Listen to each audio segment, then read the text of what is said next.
ஒரு அண்ணா கூட இருக்கிறாங்க பயம்.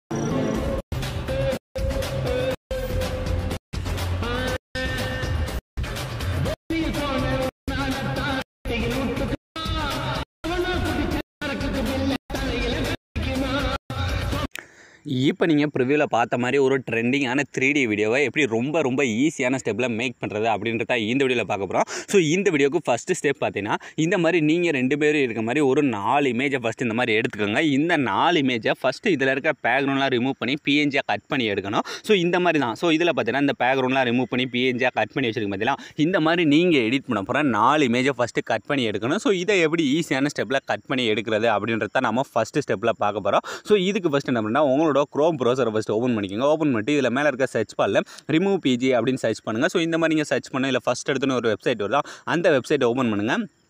அதை நீங்கள் ஓப்பன் பண்ணிங்கன்னா அதில் உங்களுக்கு கீழே பார்த்தீங்கன்னா அப்லோட் இமேஜ் அப்படின்ற ஒரு ஆப்ஷன் கிடையாது. ஜஸ்ட் அதை டச் பண்ணுங்கள். டச் பண்ணது உங்களோட ஃபைல் மேனேஜர் வந்து ஓப்பன் ஆயிடும். ஸோ இதில் நீங்கள் இப்போ கட் பண்ணணும்னு நினைக்கிற இமேஜை ஜஸ்ட் இந்த மாதிரி செலக்ட் பண்ணிட்டு இந்த மாதிரி இருக்க டன் அப்படின்ற மட்டும் கொடுத்தாலே போதும். ரொம்ப ஈஸியாக வந்து அதில் வேறு லெவலில் நமக்கு பர்ஃபெக்டாக கட் பண்ணி கொடுத்துரும். ஸோ நீங்கள் ஜஸ்ட் இமேஜை மட்டும் செலக்ட் பண்ணினாலே போதும். அதுவே பார்த்தீங்கன்னா இந்த மாதிரி லோட் ஆகி நமக்கு அதுவே எல்லாமே கட் பண்ணி கொடுத்துரும். நீங்கள் கரெக்டாக இமேஜை மட்டும் செலக்ட் பண்ணிவிட்டு இந்த இதை விட்டாலே போதும். பார்த்தீங்கன்னா நமக்கு எல்லாமே கட் பண்ணி கொடுத்துருச்சா. இப்போ கீழே இருக்க அந்த ஃபஸ்ட்டு இருக்க டவுன்லோட் அப்படின்ற கொடுத்து இதை டவுன்லோட் பண்ணி வச்சுக்கோங்க. ஸோ இந்த மாதிரி நீங்கள் ஃபஸ்ட்டு எடிட் பண்ண போகிற 4 இமேஜை ஃபஸ்ட்டு கட் பண்ணி எடுத்து வச்சுக்கோங்க. ஸோ இந்த மாதிரி எடுத்து வச்சதுக்கப்புறம் இப்போ தான் நான் கொடுத்துருக்க ப்ரீசர் இருக்குது பார்த்தீங்களா, அந்த ப்ரீசரை ஃபஸ்ட்டு நீங்கள் இம்போர்ட் பண்ணி வச்சுருக்கணும். ஸோ அந்த ப்ரீசர், அதாவது இந்த வீடியோக்கு பார்த்தீங்கன்னா நான் வந்து 2 ப்ரீசர் வந்து கொடுத்துருவேன். இதுவரை போட்டதில் ஒரே ப்ரீசரை தான் கொடுத்தேன். இது வந்து எம்பி கூட இருக்கனால தான் நான் 2 ப்ரீசெட்டாக மாற்றி கொடுத்துருக்கேன். ஸோ 2மே உங்களுக்கு ஈஸியானதான். ஸோ இப்போ ஃபஸ்ட்டு அந்த ப்ராஜெக்ட் அப்படின்றதில் போனீங்கன்னா அதில் நான் கொடுத்துருக்க இந்த ஃபஸ்ட்டு பீட் மார்க் அப்படின்ற ப்ரீசெட்டும் அடுத்து பேக்ரவுண்ட் அப்படின்ற ப்ரீசெட் இருக்கும். இதில் ஃபஸ்ட்டு எடுத்தோன்னே என்ன பண்ணுறேன்னா இந்த பீட் மார்க் அப்படின்ற இந்த ப்ரீசெட் ஃபஸ்ட்டு ஓப்பன் பண்ணிக்கோங்க. அதை நீங்கள் ஓப்பன் பண்ணிட்டு இதில் பார்த்தோன்னா உங்களுக்கு தேவையான எல்லாமே, அதாவது இந்த பேக்ரவுண்டை தவிர இது எல்லாமே இந்த லிரிக்ஸு அந்த 3D எஃபெக்ட் எல்லாமே இந்த மாதிரி நானே கொடுத்துருப்பேன். இதில் நீங்கள் என்ன பண்ண போகிறீங்கன்னா இந்த மாதிரி நான் வந்து பேக்ரவுண்ட் ஆட் பண்ணிக்க பார்த்தீங்கன்னா அந்த ஒரு ஆரஞ்சு கலர் பேக்ரவுண்டு, அதுக்கு பதிலாக நீங்கள் எடிட் பண்ண போகிறோம். அந்த இப்போ நம்ம கட் பண்ணி வச்சுருக்க இமேஜை மட்டும் அரேஞ்ச் பண்ண போகிறோம். ஸோ இப்போ ஃபஸ்ட்டு ஸ்டார்டிங்லேருந்தே நம்ம பார்க்கலாம்.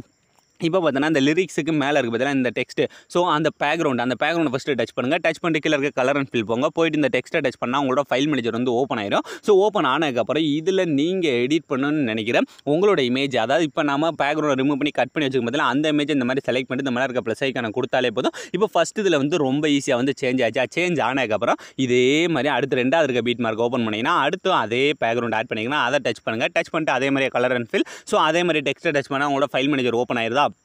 ஸோ இதுலேயும் கரெக்டாக அதே மாதிரி நீங்கள் எடிட் பண்ண போகிற இமேஜை மட்டும் இந்த மாதிரி செலக்ட் பண்ணாலே போதும். பர்ஃபெக்டாக இதிலே வந்து சேஞ்ச் ஆயிடும். சேஞ்ச் ஆனதுக்கப்புறம் இதே மாதிரி அடுத்த பீட் மார்க் மூவ் பண்ணுங்கள். ஸோ இந்த மாதிரி கொஞ்சம் கொஞ்சமாக மூவ் பண்ணி எங்கெங்கே நான் அந்த பேக்ரவுண்ட் வந்து ஆட் பண்ணியிருக்கணும் அந்த பேக்ரவுண்டு எல்லாத்துலேயுமே ஃபஸ்ட்டு நீங்கள் எடிட் பண்ண போகிற இமேஜை என்ன பண்ணுறேன்னா இந்த மாதிரி ஃபஸ்ட்டு செலக்ட் பண்ணிக்கோங்க. இப்போ பார்த்தீங்கன்னா இந்த இடத்துல நான் எப்படி ரொம்ப ஈஸியாகவே செலக்ட் பண்ணியாச்சா. செலக்ட் பண்ணி முடிச்சதுக்கப்புறம் இதே மாதிரியே லாஸ்ட்டில் ஒன்று இருக்குது பார்த்தீங்கன்னா அதையும் நான் இதே மாதிரி டச் பண்ணிக்கிறேன். டச் பண்ணிட்டு அதே மாதிரி கலர் அண்ட் ஃபில். ஸோ அந்த டெக்ஸ்ட்டை டச் பண்ணதும் ஃபைல் மேனேஜர் தான் ஓப்பன் ஆகும் போது. ஸோ இதில் நீங்கள் எடிட் பண்ண போகிற இமேஜை இந்த மாதிரி செலக்ட் பண்ணி இந்த ப்ளஸ் ஐக்கான கொடுத்தாலே போதும். இதிலே வந்து பர்ஃபெக்டாக சேஞ்ச் ஆயிடும். ஸோ இந்த மாதிரி நீங்கள் ஃபஸ்ட்டு எல்லாத்துலேயுமே சேஞ்ச் பண்ணி முடிச்சதுக்கப்புறம் இதில் லாஸ்ட்டாக பார்த்தீங்கன்னா பேக்ரவுண்டை வந்து நம்ம ஆட் பண்ண போகிறோம். அந்த பேக்ரவுண்டு பார்த்தீங்கன்னா நான் வந்து இதில் வந்து கொடுக்கவே இல்லை.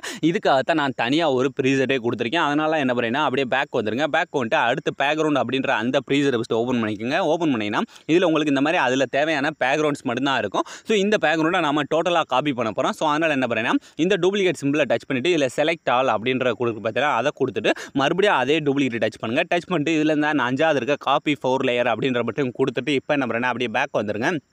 பேக் வந்துட்டு நீங்கள் எடிட் பண்ணுற அந்த பீட் மார்க் ப்ரீசெட் அப்படின்றத ஓப்பன் பண்ணிட்டு இப்போ இந்த மேலே இருக்க டூப்ளிகேட் சிம்பிளை டச் பண்ணுங்கள். டச் பண்ணிட்டு இதில் கீழே பார்த்தீங்கன்னா பேஸ்ட்டு இந்த 3 லேயர் பேஸ்ட் 4 லேயர் இருக்கா, ஜஸ்ட் அதை மட்டும் கொடுங்க.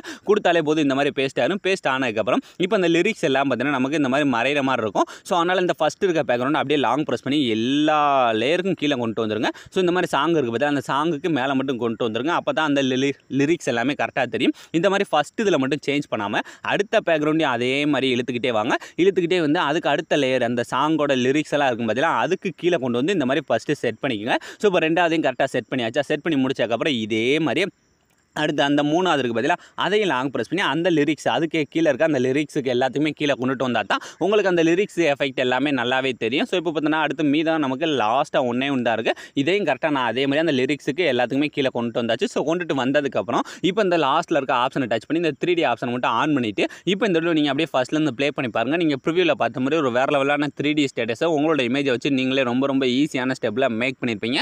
ஸோ அவ்வளோ ஃப்ரெண்ட்ஸ், இந்த வீடியோ முடிஞ்சு. ஸோ இந்த வீடியோ உங்களுக்கு பிடிச்சிருந்தா மறக்காமல் ஒரே ஒரு லைக் பண்ணிடுங்க. ஸோ தேங்க்ஸ் ஃபார் வாட்சிங்.